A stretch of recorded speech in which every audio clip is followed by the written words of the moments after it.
Hello, everyone, and welcome again to another Teacher Joseph podcast. Well, yesterday, one of the apps on my telephone told me that it was a full moon. And already it began to show a declining percentage as the moon wanes. Now, we use the word wane, the verb to wane, when something begins to lose its popularity or no longer has a function. It wanes slowly as its power disappears. So the full moon begins to wane after it reaches its climax, and then it begins to wane. So the build up to the full moon is called waxing. We don't hear that very often in English, perhaps in 19th century literature. So the build-up is called waxing, but waning we still use a lot in English. Anyway, because it was a full moon, many people were taking pictures and posting them on social media. In our history, our ancestors here in the UK used to give moons different names. So the one for this time of year is called a strawberry moon. Now, I think that's an English thing. I haven't really heard of that anywhere else, and I certainly haven't heard of that around the north of the UK.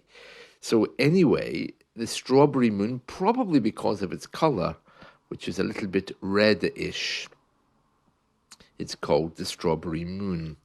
And since ancient times, full moons have been associated with odd or insane behaviour. This is where the English word lunatic comes from. It's not actually a legal word, but it's often used to describe how somebody is. Lunatic. And indeed, in British English, we used to call people who were crazy loonies. And in American English, they were called loons. These days in English, we don't use these words so much, of course, because mental health problems are much more respected, and these words would have been considered derogatory or bad. So now they're just used to talk about crazy ideas or people who are not considered to be behaving in a way which is acceptable in society. So nothing to do with mental health anymore. These words are simply used to talk about maybe someone who paints strange pictures or someone who has strange interests. The other day, I was telling you in a podcast about anoraks. An anorak is someone who's obsessed with very specific information, and it looks really strange for the rest of us. So, for example, people who collect strange objects, or people who rush to train stations just so they can write down the model number of the train, train spotters. These people would be considered, well, crazy. So some people might call them loonies. They might say, oh, John is a complete loony. He loves trains. So it's no longer used to talk about mental health, but in the past it almost certainly was. People used to say that during a full moon, weird behavior would come up, like illegal activity, fits of violence, and of course there were legends that people transformed into werewolves. We also have the word lunacy.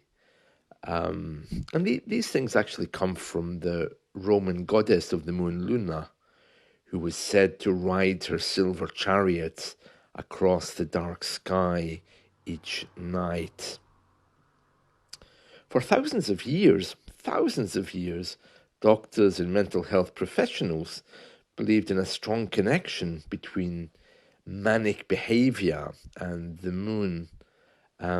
Hippocrates, he was, well, in many ways, one of the founding fathers of modern medicine. He said that one who is seized with terror, fright, and madness during the night is being visited by the goddess of the moon. I don't know if he was speaking metaphorically or not, but I do know that in 18th century England, people who were accused of murder, they could actually campaign for release or freedom on the grounds of lunacy if they actually did their crime under the full moon. And also, we had, of course, in those days, many psychiatric hospitals.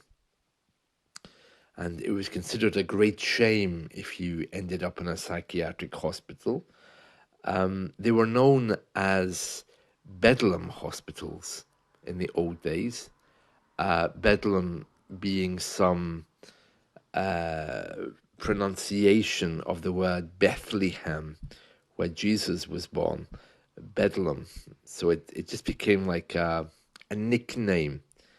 And of course, in English today, if something is a complete mess, we can say, oh, it's complete bedlam, meaning that it was so busy today, oh, it was bedlam.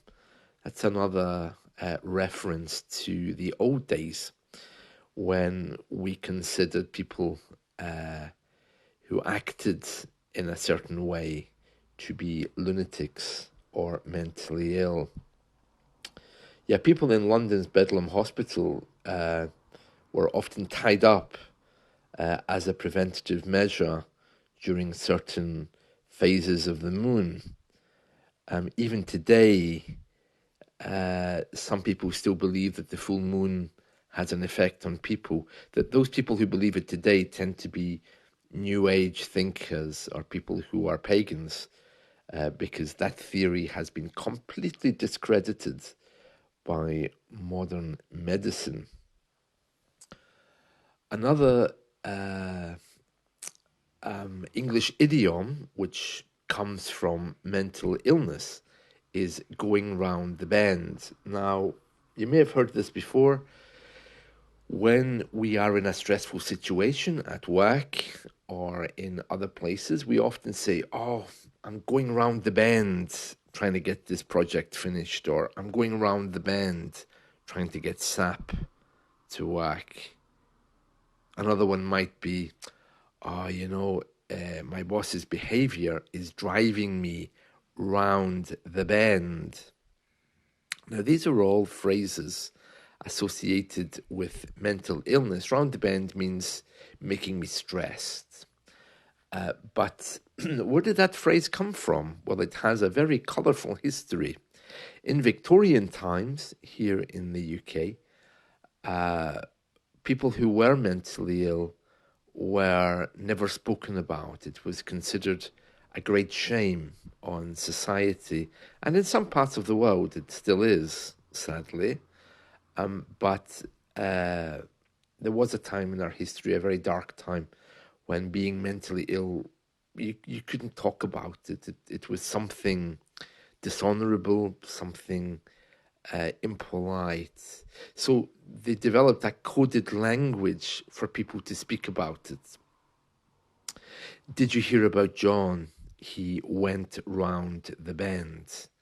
That means that he went crazy or he has mental health problems. And why did we say round the bend?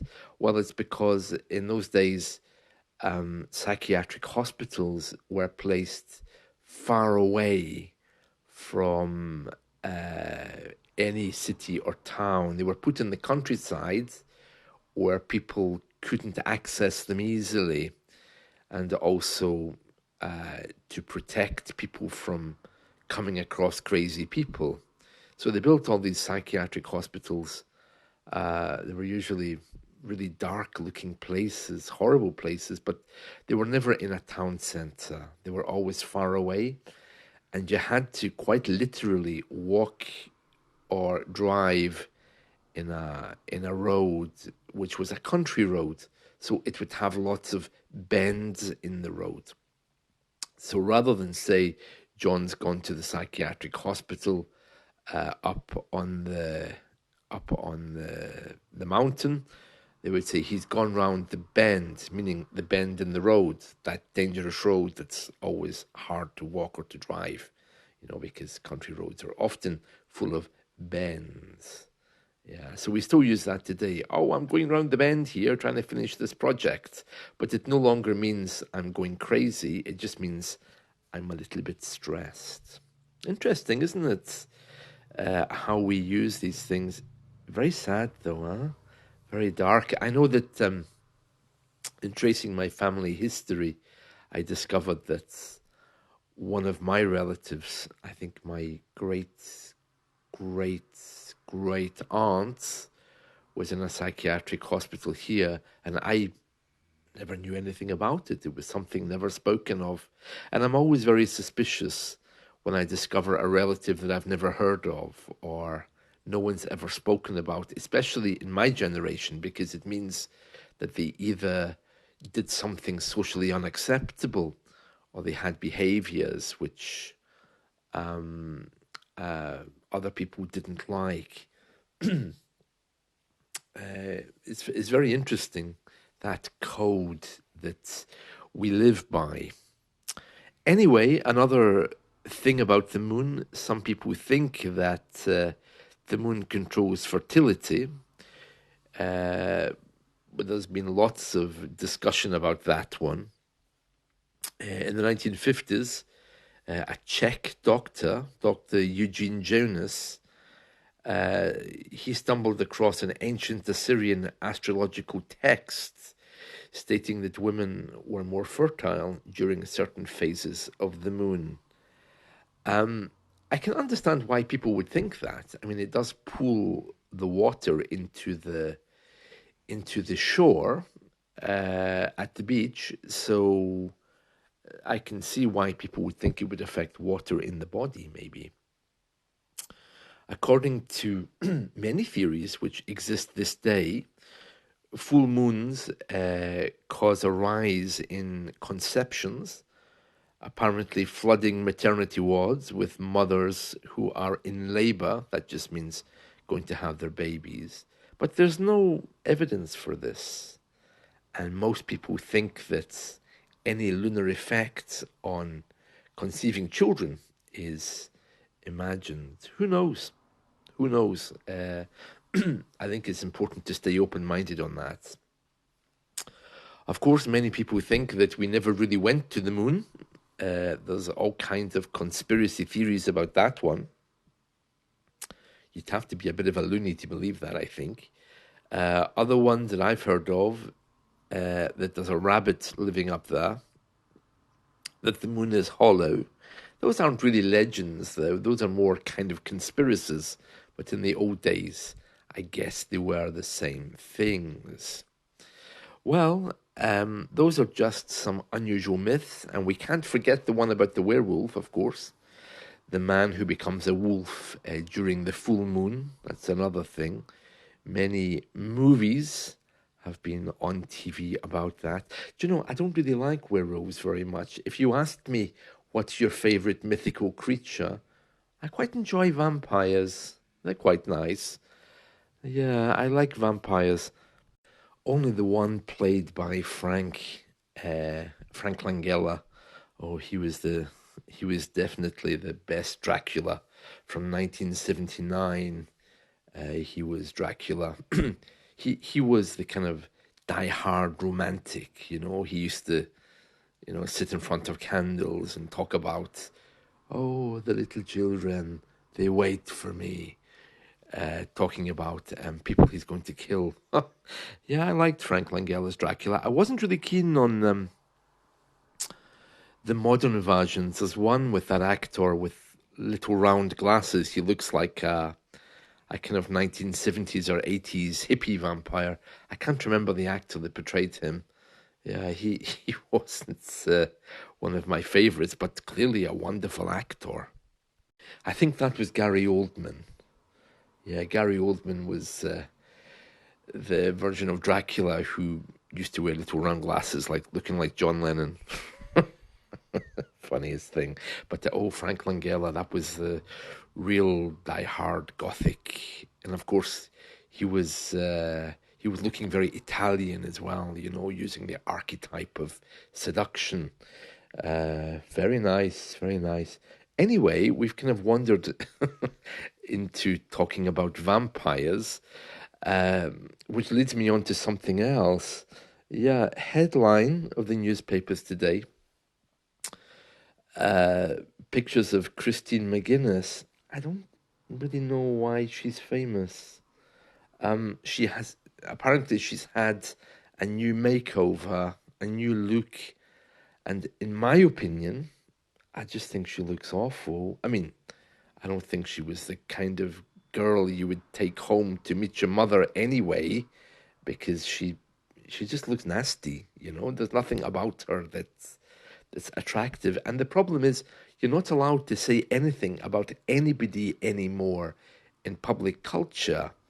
You can't criticize anyone because everyone's entitled to their look. And the argument is, in the case of Christine McGuinness, if you look at her Wikipedia page, she was raised uh, by her family in a very hard environment. It lists exactly what was wrong with them, drugs and alcohol and everything else. And so, therefore, if you try to say that Christine McGuinness looks horrible, people will immediately rebuff you by saying, well, she has a right to look in whatever way she wants. She's obviously had a very hard life.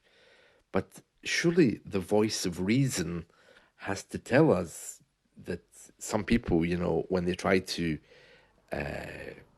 create new images for themselves, somebody has to be honest and say, oh, that just looks awful. I mean, she just looks nasty, like a bully, you know? That's just my opinion. I'm sure many people will disagree with that, but it's very hard to criticize or comment on these things because whatever way you want to look now is to be celebrated because it's purely an individual choice. So whether everybody hates it or loves it, it's your choice, the way that you want to look or act or who you sleep with or whatever. But in this case, here we have someone that just looks like a bully. And I don't know why someone like that would be famous. Just my opinion. Just my opinion. So she's all over the news today. And I don't really understand why, especially at a time when we have wars, people dying, and other scandals. Well, still, maybe it's better than Philip Schofield, although he's still all over the news today, and so is this program that he was in, because they're making new presenters. But yeah, that's it from me. So I hope you've enjoyed this, and let's talk again soon. See you. Bye.